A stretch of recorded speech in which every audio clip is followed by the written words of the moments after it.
Hi hello అండి అందరికీ నమస్కారం అండి ఫ్రెండ్స్. మన వీడియోలోనే టాపిక్ వచ్చేసి కాంట్రాక్ట్ అవుట్సోర్సింగ్ ఉద్యోగులకు సంబంధించి మరొక ముఖ్యమైన అప్డేట్ అయితే రావడం జరిగిందండి. అయితే ఇందుకు సంబంధించిన పూర్తి వివరాలైతే మన వీడియోలో తెలుసుకుందామండి. వీడియో మాత్రం పూర్తి వరకు చూడండి ఫ్రెండ్స్, అప్పుడు మనకి పూర్తి సమాచారం అయితే తెలుస్తుంది. ఇక లేట్ చేయకుండా టాపిక్లోకి వెళ్ళిపోదాము.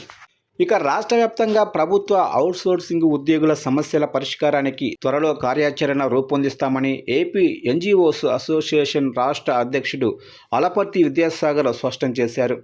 ఆదివారం నగరానికి విచ్చేసిన విద్యాసాగర్తో పాటు ప్రధాన కార్యదర్శి డివి రమణలను స్థానిక ఎన్జీఓ హోంలో అవుట్సోర్సింగ్ ఉద్యోగుల అసోసియేషన్ నాయకులు కలిశారు. అవుట్సోర్సింగ్ ఉద్యోగుల సమస్యలు, అరకొర జీతాలు తదితర వివరాలను ఎన్జీఓ నాయకుల దృష్టికి తీసుకెళ్లారు. ఉద్యోగ భద్రత కల్పించాలని, సమాన పనికి సమాన వేతనం కూడా ఇవ్వాలని, హెచ్ఆర్ పాలసీ అమలు చేయాలని, పదవీ విరమణ వయసును 62 ఏళ్లకు పెంచాలని కోరుతూ పోరాటం చేస్తున్నామన్నారు. దీనిపై విద్యాసాగర్ స్పందిస్తూ త్వరలోనే రాష్ట్ర నాయకులతో సమావేశం నిర్వహించి సమస్యలను ప్రభుత్వం దృష్టికి తీసుకెళ్లేలా కృషి చేస్తామన్నారు. ఉమ్మడి పశ్చిమ గోదావరి జిల్లా చైర్మన్, రాష్ట్ర సెక్రటరీ కె నాగభూషణం, జిల్లా ప్రధాన కార్యదర్శి ఏ మధుకాంత్, మెంబర్ సెక్రటరీలు G H Rajesh, D Mohan, D Chiranjeevulu ఉన్నారు.